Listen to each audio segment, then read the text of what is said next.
All right, guys, this video is for Canada 902. So as far as like the best, amplifiers for Helium, the Shireen would be like the best out there. But this amplifier set right here costs $500. I don't know if they went down in price, but with the cost of inflation and everything else, everything is high.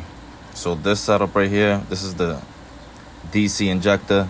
This gives the amplifier the power, and then this is the filter and amplifier. I don't know, I could be wrong, but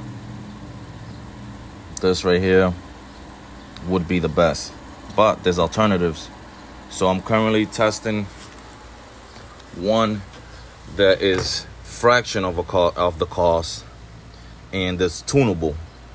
So you can tune the TX, the RX, which to my understanding, one is like the receiving end and the other one is like the catching end.